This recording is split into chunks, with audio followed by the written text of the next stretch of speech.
former addict. My addiction destroyed me. Don't let it happen to you. Life is a circle. And every time it goes round, it catches people. Choices.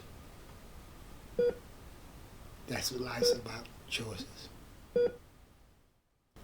I was a young, naive young man.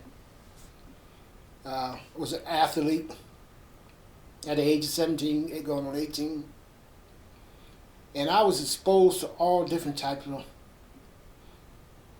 things when I entered the military. Yeah, you get a chance to grow up, you get a chance to experience the world, but you also experience a lot of different things that you were never used to, accustomed to. I can remember overseas seeing pure heroin in a rock. I seen people take all different types of drugs in the military, and believe it or not, the military put out more alcoholics and more drug addicts than any institution in the world. I think they're doing a better job with it now that we're in a more modern time. But in the 60s and 70s and the 80s, it was horrible. That first feeling is a feeling that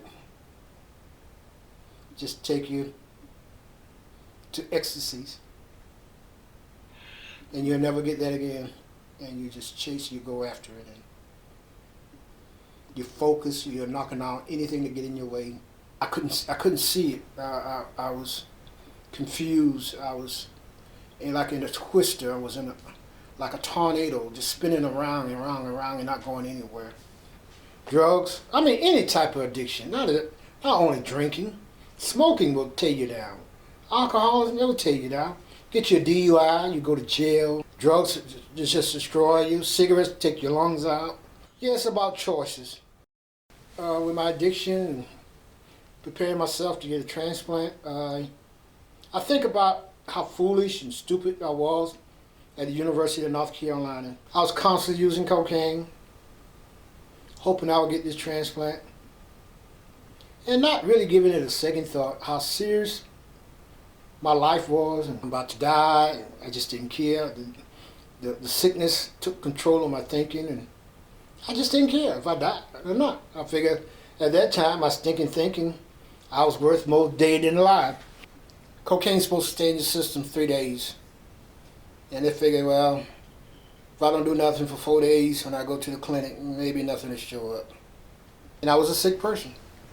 UNC gave me all types of opportunities, and I failed miserably. I got thrown off Chapel Hill transplant teams. And on that long ride coming back from Chapel Hill to Columbia, South Carolina, I felt miserable. Everybody was disappointed in me, and no one believed me, and I couldn't blame no one. People just didn't have no faith in me anymore. And it's very rare to get thrown off a transplant team and to be picked up on another team. I got picked up at MUSC, and they knew that UNC kicked me off their team because of me being not in compliance and with my substance abuse. But once my mind was made up, my spirit was willing, I decided we're going to get this transplant. I started being in compliance on everything that I had to do. And I went head first because I knew if I didn't get this transplant, I would die. It's been a tough journey.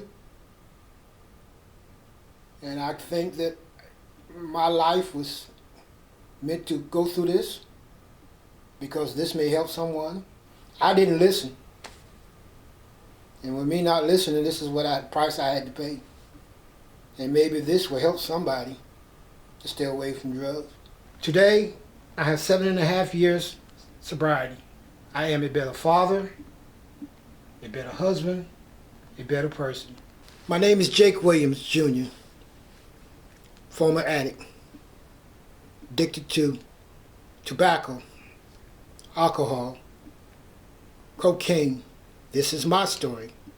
Don't let it be yours.